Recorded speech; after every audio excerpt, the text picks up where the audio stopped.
So my name's Andy Mitchell, and I'm the Managing Director of Green Building Store, and we're part of AECB. We consider this an important part organisation to be members of.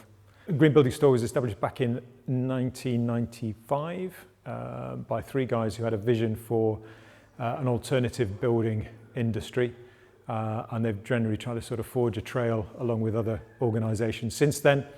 So inexorably evolved obviously in AECB, as we mentioned earlier, also Passivhaus Trust and other such organisations.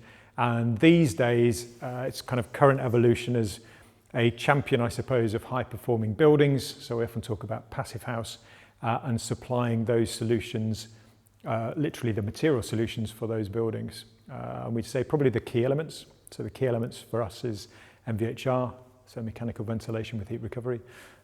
The windows, which are triple glazed. We only do triple glazed windows, and obviously airtight.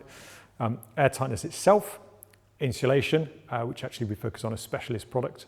And then the key ingredient, which is the knowledge that ties that all together. And we'd like to think, seeing as we've done it for quite some time now, we really have that kind of level of knowledge and understanding that pulls all that stuff together. So for us, it has to be about the outcome. You can have great products, stick them in the wrong place, use them in the wrong way, and you end up with a poor outcome. So we're 100% focused on the outcome. So if you take an MVHR, we're actually talking to you about making sure you're getting the right flow rates, making sure you can't hear the thing. So that's about decibel ratings, making sure you can't hear somebody else talk in another room. It's not great with the in-laws, that kind of thing. That starts by having a conversation as early as possible. Exactly the same with the windows. You can have a great thermally performing window like ours, have a great thermally performing wall, and you stick the window in the wrong place and you're thoroughly going to compromise things. So, but that has an impact then on depth of window reveals, which has an impact on aesthetic and building use. So again, the earlier you talk to us, the better. So yeah, we love to get involved in projects as soon as possible. We think this space is evolving.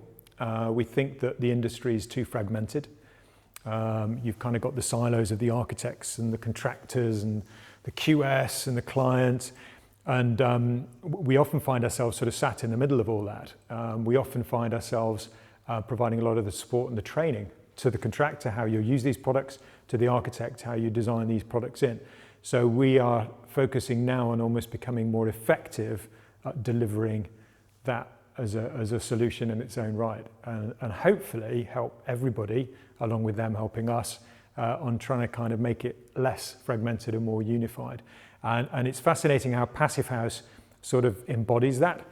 You know, you can't get away with just throwing on a roof, chucking in some windows, and you know the walls are up, and hey, I'm dry, and it's not too windy, you know, and the heat's sort of trapping a bit. Actually, to really deliver thermal performance, you have to have a team that's working together, and that team is what I just said: the client, the architect or specifier, the contractor, and the supply chain. And any of those start kind of falling down, it does make life very difficult.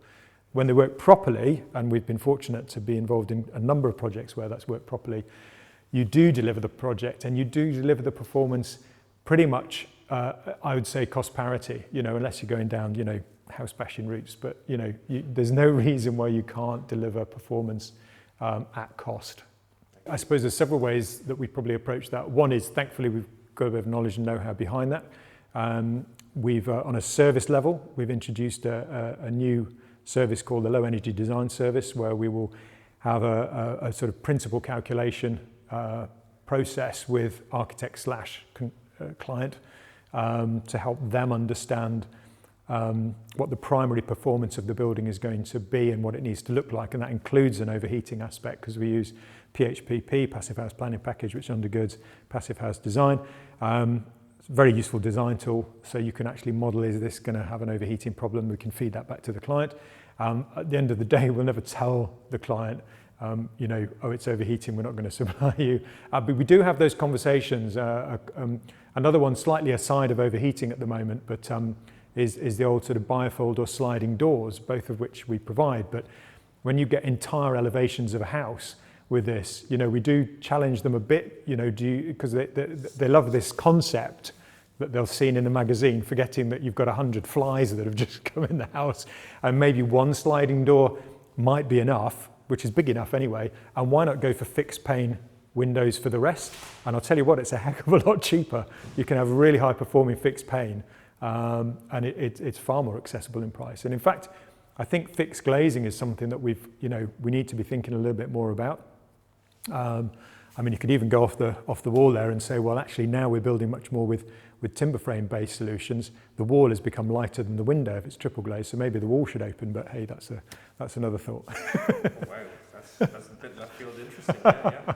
But you know, and obviously with the MVHR, you don't need the windows as a control mechanism in the same way.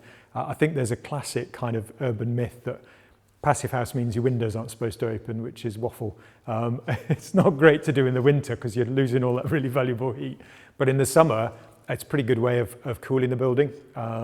If it's a particularly hot day, which we are going to have, as you rightly said earlier, more of, cross ventilation, fantastic way of cooling the building. So having a couple of strategically placed windows that open makes a hell of a lot of sense. So for me, the conference is a great opportunity. Obviously, as you'll think, networking and meeting, but I think having specific workshops is, as always, really, really useful. It's an opportunity for AECB to do what it is good at, which is exploring ideas. It was very helpful to see at least 2 of the workshops I was at earlier. It was just open discussion time. Yes, there was a bit of presentation to begin with, but then it was let's process this, guys. Let's come up with a solution. Let's strength test this.